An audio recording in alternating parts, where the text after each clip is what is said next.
വലിയൊരു കലാകാരന്റെ മകളാണ്. Hello, hi. ഡോക്ടർ സരസ്വതി അല്ലേ?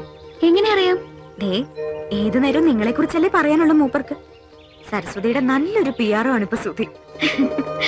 മിസ്റ്റർ കോവിലകം കേട്ടോ ഡോക്ടറെ, ഇനി ഇന്നാട്ടിൽ നിന്ന് ആരെങ്കിലും ക്ഷണിക്കാൻ വിട്ടുപോയി ആരും പറയില്ല. ഡോക്ടർ നോക്കിക്കോ, ഉദ്ഘാടന ദിവസം ഈ നാട് മുഴുവൻ അവിടെ ഉണ്ടാവും. ചെല്ലട്ടെ, ഇതെല്ലാവരുടെയും കയ്യിലെത്തിക്കാനേ ഒരു 3 ദിവസമെങ്കിലും ഞാൻ നെട്ടോട്ട് ഓടണം, അല്ലെങ്കിൽ ആകെ കുഴയേ.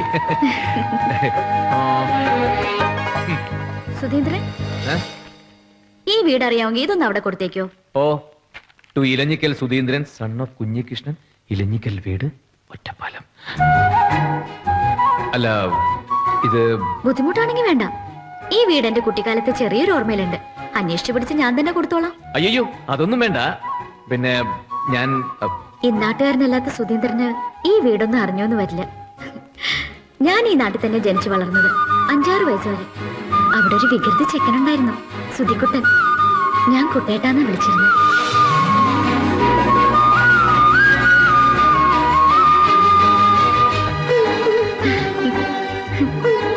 ഇത്രയൊക്കെ ഒളിച്ചുകൊണ്ട് നടന്നിട്ടും ഒടുവിൽ പിടിച്ചുല്ലേ. പലനാൾ കള്ളൻ ഒരു നാൾ പിടിയിൽ.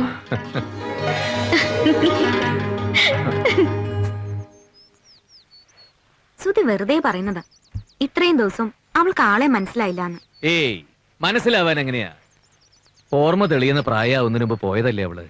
മനസ്സിലായി കാണില്ല.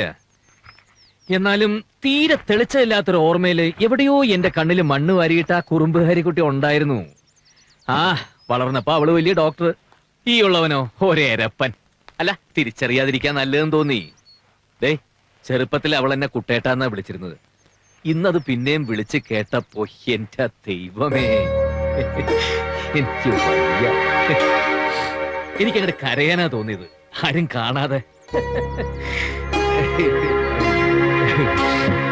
എന്നാ ഞാൻ ചെല്ലട്ടെ, കുട്ടികൾ കാത്തു നിൽക്കുന്നു. വ്യക്തികൾ കാറ്റിരിക്കുന്നു. എന്ത് പറഞ്ഞാൽ അവളുടെ ഒരു താത്താ തിത്തിത്തായി പണ്ടാറടങ്ങാൻ. മനുഷ്യ ഒരു കാര്യം പറഞ്ഞോണ്ടിരിക്കല്ലേ. പഴയ കളിക്കൂട്ടുകാരിയെ തിരിച്ചു കിട്ടിയതിന്റെ സന്തോഷമല്ലേ? എന്നാ ഒരു കാര്യം ചെയ്യാൻ, കാണാതെ കണ്ടതല്ലേ, പോയി കണ്ണ് നിറച്ച് കണ്ട് കൊതി തീർക്ക്. എല്ലാം തന്നോടൊന്നും പറയാതെ മനസ്സിനകത്ത് ആകെ ഒരു ഭാരമായിരുന്നു. ഇപ്പൊ എല്ലാം പോയി. എന്നാ ചെല്ല്. പറയാൻ ഇത്രയും കാലത്തെ കഥകളും മനസ്സിൽ കരുതി വെച്ച് അവിടെ നോക്കി നിൽക്കുന്നുണ്ടാവും. അതൊരാക്കലാണല്ലോ മോളെ. ആക്കേണ്ട കാര്യമില്ല, ആയി കഴിഞ്ഞിരിക്കുന്നു.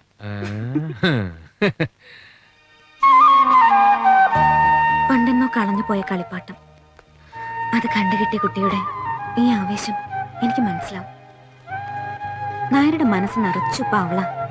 മറ്റാർക്കും നിൽക്കാൻ ഇത്തിരി പോലും ഇടവില്ല. അതുകൊണ്ടാണല്ലോ ഒന്ന് കാണാൻ പോലും കിട്ടാത്തത്. എന്താടി നിന്റെ മനസ്സിനകത്തൊരു കുശുമ്പ്? അയ്യോ, ഒരു കുശുമ്പുമില്ല, കുറുമ്പുമില്ല. നായരുടെ മനസ്സ് സന്തോഷിക്കുന്നത് കാണുമ്പോഴുള്ള സന്തോഷേ ഉള്ളൂ. എന്നാ ഞാൻ ചെല്ലട്ടെ. ആശുപത്രിയുടെ ഉദ്ഘാടനത്തിന്റെ മൊത്തം കാര്യങ്ങൾ ഇപ്പൊ എന്റെ